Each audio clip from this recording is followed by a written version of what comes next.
অসমের বিজেপি সরকার মূলত আদানি আম্বানির দালাল হিসেবে কাজ করছে। বিস্ফোরক ত্রিপুরা সিপিআইএম দলের রাজ্য সম্পাদক তথা বিরোধী দলনেতা জিতেন্দ্র চৌধুরী রবিবার ত্রিপুরার পার্শ্ববর্তী রাজ্য অসমের 2026 সালের বিধানসভা নির্বাচনের প্রেক্ষাপটে নির্বাচনী প্রচারে গিয়ে ত্রিপুরার বিরোধী দলনেতা এবং সিপিআইএম পলিট ব্যুরো সদস্য জিতেন্দ্র চৌধুরী অসমের বিজেপি সরকার ও অসমের মুখ্যমন্ত্রী ডক্টর হিমন্ত বিশ্ব শর্মার বিরুদ্ধে তীব্র আক্রমণ শানিয়েছেন।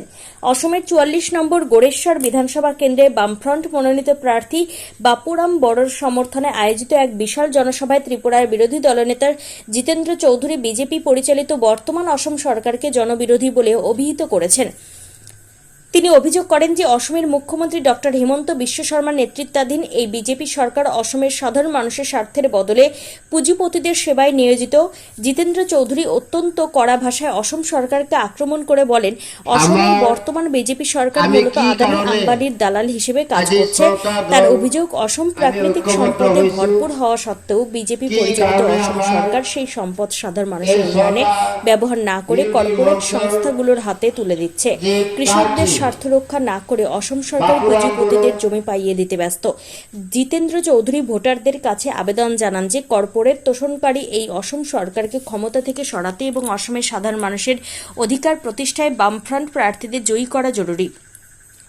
তিনি দাবি করেন, শুধুমাত্র বামপন্থীরাই অসমের প্রাকৃতিক সম্পদ রক্ষা এবং জনকল্যাণমূলক সরকার গঠনে সক্ষম। ত্রিপুরা থেকে বিক্রম কর্মকারের রিপোর্ট। নিশ্চয় আপনার আগত ব্যাখ্যা করিব। মুখ্যমন্ত্রী পরিয়াল ওই প্রথম যখন এমএলএ হয় তার সমস্ত সম্পত্তি মিলে মাত্র কয়েক লক্ষ, আর এখন সরকারিভাবে প্রায় 34 কোটি না 35 কোটি, আর বেসরকারিভাবে তো মানুষ বলছে গুয়াহাটির 5 স্টার হোটেল, কাজিরাঙ্গার রিসর্ট সব এই পরিয়ালের।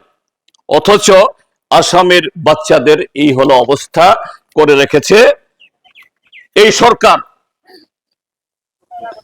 তার সাথে শিক্ষা, আমি এই জায়গাতেও মায়েরা বোনেরা সবচেয়ে বেশি চিন্তাগ্রস্ত হন, সবচেয়ে বেশি দুশ্চিন্তায় থাকেন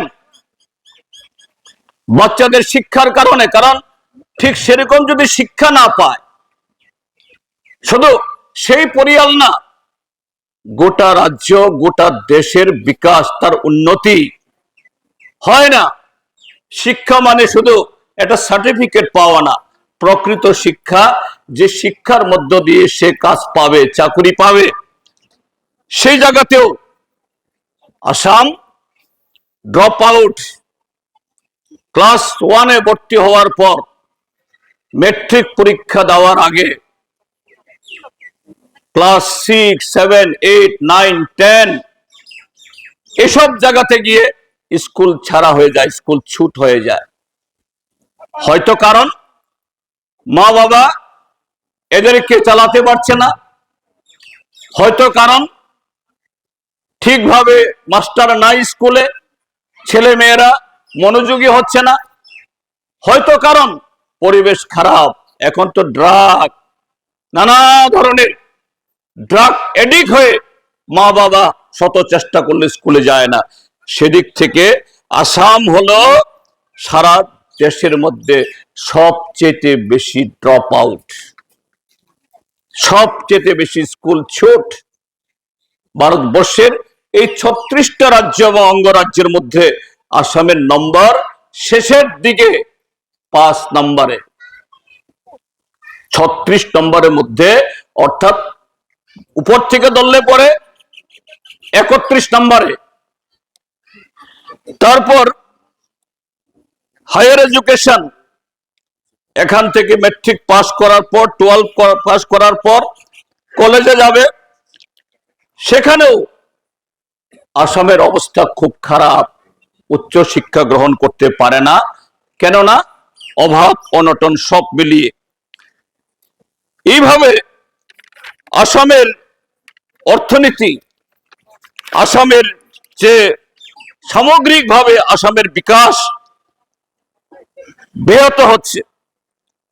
তার সাথে এই যে একটু আগে আমাদের প্রার্থী কমরেড বাপু বড়ু এখানে বলেছেন, বা আপনারাও যারা গুয়াহাটিতে গেছেন নির্বাচন ঘোষণা করার আগে, এখন নির্বাচন ঘোষণা হওয়ার পরও আছে বড় বড় বিলবোর্ড, বড় বড় কোম্পানি যেরকম সাবানের, কাপড়ের, টেলিভিশন সেট, এসি মেশিনের বিজ্ঞাপন দেয়, লক্ষ লক্ষ টাকা দিয়ে এক একটা সাইনবোর্ড।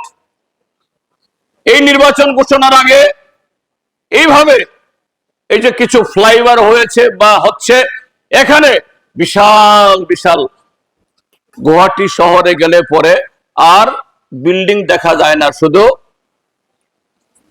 আসামের বিকাশ, হিমন্ত বিশ্ব শর্মা, নরেন্দ্র মোদী, অমিত শাহ, এদের ছবি, খুব বিকাশ হচ্ছে। আমি সেই জায়গায়ও খোঁজ করলাম নীতি আয়োগ কি বলছে, economic survey of India, Bharat সরকারের তথ্য কি বলছে। সেখানে গত 5 বছরে পত্র পত্রিকাতে এই সরকার বড় বড় বিজ্ঞাপন দিয়েছে, বলেছে 10 লক্ষ, 15 লক্ষ, 20 লক্ষ কোটি টাকার ইনভেস্টমেন্ট, নিবেশ হচ্ছে, পুঁজি আসছে। এই টাকা খরচ করে এখানে ইন্ডাস্ট্রি হবে, কারবার হবে, উদ্যোগ হবে। সেখানে নীতি আয়োগ যে হিসাব দিয়েছে, সেখানে কনফার্ম ইনভেস্টমেন্ট, অর্থাৎ সত্যি সত্যি বড় বড় এরকম সম্মেলন টম্মেলন করে 5 স্টার হোটেলে বলা হলেও যে ইনভেস্টমেন্ট হয়েছে মাত্র 10 থেকে 12 হাজার কোটি। কোথায় প্রচার হলো 15-20 লক্ষ কোটি, 15-20 লক্ষ কোটি, কিন্তু অ্যাকচুয়াল ইনভেস্টমেন্ট হয়েছে 10 থেকে 12 হাজার কোটি। এতে ডাইরেক্ট এমপ্লয়মেন্ট, সরকারি কিছু নিয়োগ ছাড়া, মাস্টার টাস্টার ছাড়া, ইন্ডাস্ট্রি কথা বলছি আমি, ডাইরেক্ট ইমপ্লয়মেন্ট হয়েছে মাত্র 25,000, মাত্র 25,000। আর ইনডাইরেক্ট কোন জায়গাতে একটা ইন্ডাস্ট্রি হলে পরে ইন্ডাস্ট্রির বাইরে, কোন জায়গাতে নার্সিং হোম হলে পরে নার্সিং হোমের বাইরে একটা ফার্মাসি, ওষুধের দোকানদার এরকম বসে, এরকম ইনডাইরেক্ট মাত্র 50,000 গত 5 বছরে, অর্থাৎ 25,000 ডাইরেক্ট, 50,000 ইনডাইরেক্ট।